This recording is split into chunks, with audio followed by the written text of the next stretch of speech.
Саламатсыздар ма? Осылай жуадан ғана 15 минутта дайын болатын астың рецептімен сіздермен бөлістім. Видеоны соңына дейін көреміз. Бізге осындай кішкентай 2-3 жуа керек. Жуамызды домалақтап тураймыз, ұсақтап.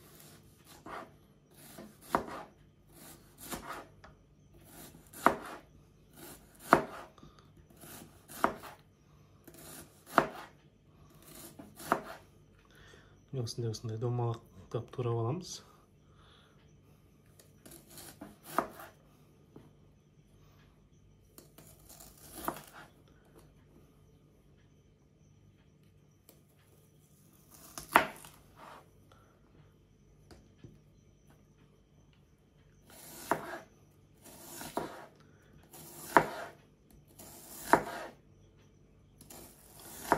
Өте қалың қылмай осылай жіңішкелеп тураймыз.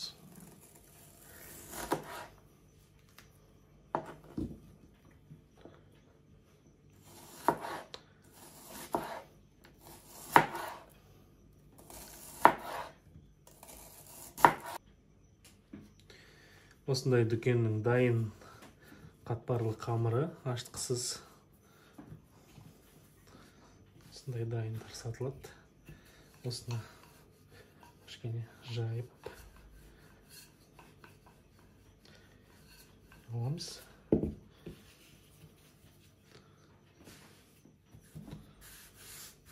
Слоёный тесто дейді ғой. Сондай.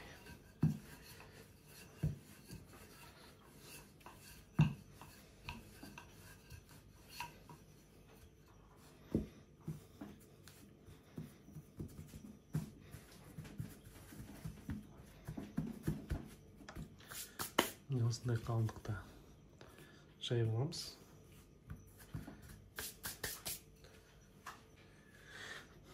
Және осыны өзімізге керекті 6 бөлікке бөлеміз.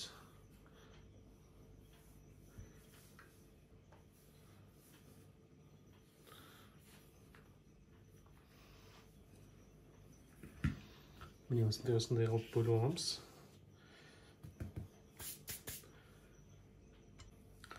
Және осындай сыр үккіштен өткізіп аламыз.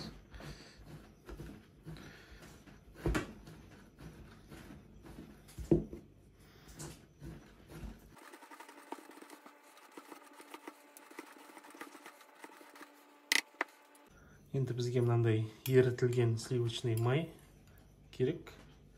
Оны осылай бір шетіне құйып аламыз осылай.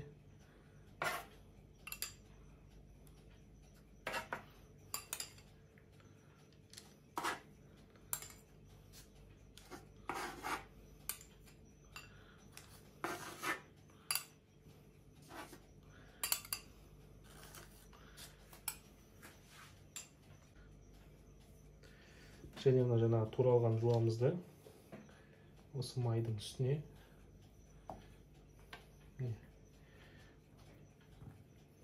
осылай қоямыз.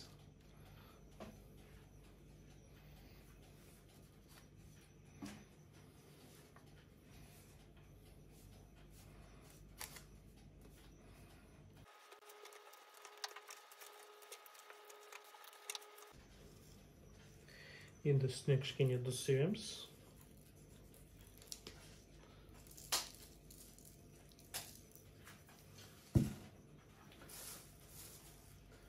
Және аскоп, укроп. Және үккіштен өткізген сырымызды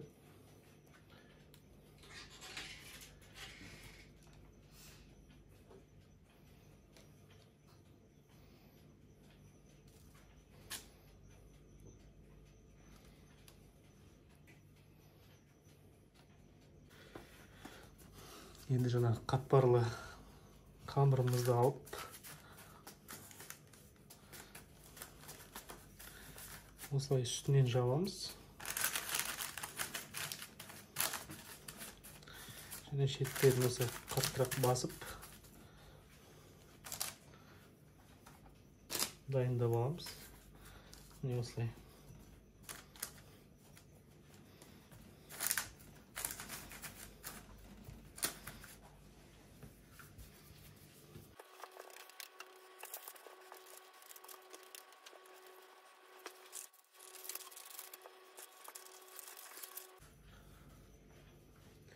Және үстінен жұмыртқамыздың сарысын жағамыз.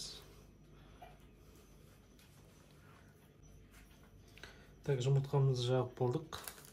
Жұмыртқа негізі по желанию, өздеріңіз жақсаңыздар да, жақпай қойсаңыздар да болады. Және үстіне аздап кунжут.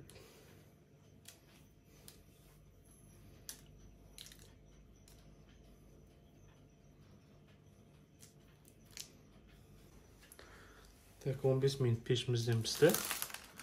Енді алып былай кетшінше айналдырамыз.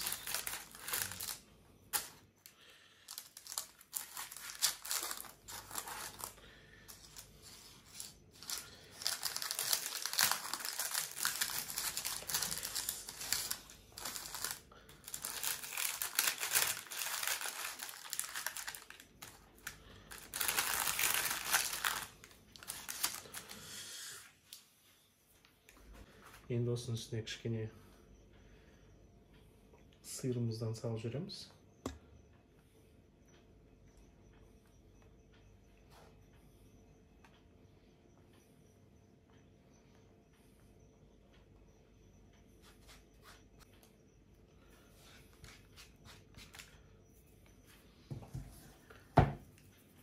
Және сырымыз ергенше кішкене қоя тұрамыз. Сырымыз еріді. Енді тарелкамызға түсіріп аламыз. Дейсі енді мұрын жарып, қазір дәмін көреміз.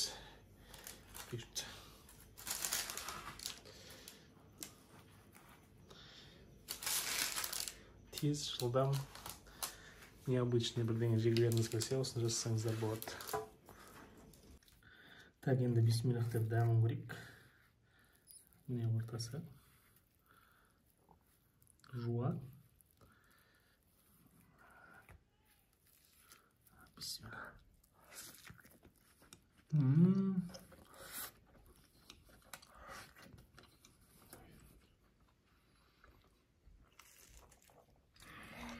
Дәмі керемет. Міндетті түрде жасап қойыңыздар. Супер. Асымыз дайын болды. Міндетті түрде жасап қойыңыздар. Каналға қосылып, лайк басып, комментарий жазамыз. Сау болыңыздар.